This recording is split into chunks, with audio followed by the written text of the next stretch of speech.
അസ്സലാമു അലൈക്കും വറഹ്മത്തുള്ളാഹി വബറകാതുഹു. പള്ളിയുടെ പണി പൂർത്തിയായപ്പോൾ അതിനോട് ചേർത്ത് 2 മുറികൾ കൂടി ഉണ്ടാക്കി. അതിലാണ് പ്രവാചകൻ സല്ലല്ലാഹു അലൈഹി വസല്ലം തങ്ങളുടെ ഭാര്യമാർ താമസിക്കുക.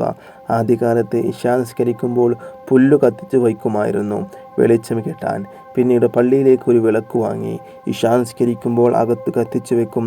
നിസ്കാരം കഴിഞ്ഞാൽ വിളക്ക് കെടുത്തി വയ്ക്കും. പള്ളിയുടെ നിലം വെറും മണ്ണായിരുന്നു. മഴ പെയ്താൽ അപ്പാടെ ചളി കെട്ടും. നിസ്കരിക്കാൻ കഴിയില്ല. അങ്ങനെ നിലത്ത് കല്ലുപാകാൻ നിശ്ചയിച്ചു. മലഞ്ചെരുവിൽ നിന്നും കല്ലുകൾ ചുമന്നു കൊണ്ടുവന്നു. അത് നിലത്തുപാകി. ചെളി കെട്ടുന്നത് ഇല്ലാതായി. പിന്നീട് പള്ളിക്ക് ഈത്തപ്പന മടൽ കൊണ്ട് മേൽപ്പൂരയുണ്ടാക്കി. മേൽപ്പുരയെ താങ്ങി നിർത്തുവാൻ തൂണുകൾ സ്ഥാപിച്ചു. ഈന്തപ്പനയുടെ മരത്തിൻ്റെ തൂണുകൾ. ഇത്തരമൊരു തൂണിൽ വിളക്ക് തൂക്കിയിടുമായിരുന്നു. മസ്ജിദുൻ നബവി, പ്രവാചകൻ സല്ലല്ലാഹു അലൈഹി വസല്ലം തങ്ങളുടെ പള്ളി, ഈ പേരിലാണ് പള്ളി പ്രസിദ്ധമായി തീർന്നത്. അക്കാലത്ത് നബി സല്ലല്ലാഹു അലൈഹി വസല്ലം തങ്ങൾക്ക് 2 ഭാര്യമാരാണ് ഉണ്ടായിരുന്നത്.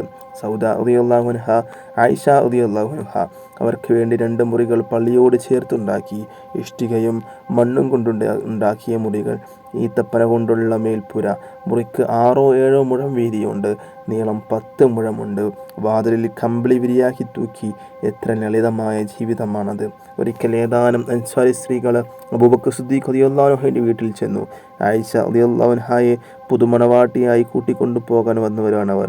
ആയിഷ റളിയല്ലാഹു അൻഹ അന്നും കളി കൊടുക്കുകയാണ്. ഏതോ കളിയിൽ ഏർപ്പെട്ടിരിക്കുകയായിരുന്നു. അന്ന് മണവാട്ടിയായി ഉടുത്തൊരുങ്ങി പ്രവാചകൻ സല്ലല്ലാഹു അലൈഹി വസല്ലം തങ്ങളുടെ ജീവിതത്തിലേക്ക് കടന്നു വന്നു. ദാമ്പത്യ ജീവിതത്തിൻ്റെ തുടക്കം. മസ്ജിദുൻ നബവിയോട് ചേർത്തുണ്ടാക്കിയ ലളിതമായ മുറിയിൽ ആയിഷ റളിയല്ലാഹു അൻഹ വന്നു കയറി. അവിടുത്തെ പരിമിതമായ സൗകര്യങ്ങളിൽ അവർ സംതൃപ്തരായിരുന്നു. ഇന്നത്തെ ചെറുപ്പുരയിലെ മണവാട്ടിക്ക് പോലും എന്തെല്ലാം സൗകര്യങ്ങളുണ്ട്. ഈത്തപ്പഴത്തൊലി നിറച്ചൊരു തലയിണ, വെള്ളം വയ്ക്കാൻ ഒരു കൂജ, ഒരു വിരിപ്പ്, ഇതൊക്കെയായിരുന്നു അവിടെ ഉണ്ടായിരുന്നത്. പള്ളിയിലെ സംസാരമൊക്കെ മുറിയിൽ കേൾക്കാം. പ്രവാചകൻ സല്ലല്ലാഹു അലൈഹി വസല്ലം തങ്ങളുടെ ക്ലാസുകൾ, ചർച്ചകൾ, പ്രഭാഷണങ്ങൾ അതെല്ലാം കേട്ടു മനസ്സിലാക്കി. രാവും പകലും കേട്ട് പഠിക്കുന്നു. പഠിച്ചു പണ്ഡിത വനിതയായി. തൊട്ടടുത്ത മുറിയിൽ സൗദ റളിയല്ലാഹു അൻഹ.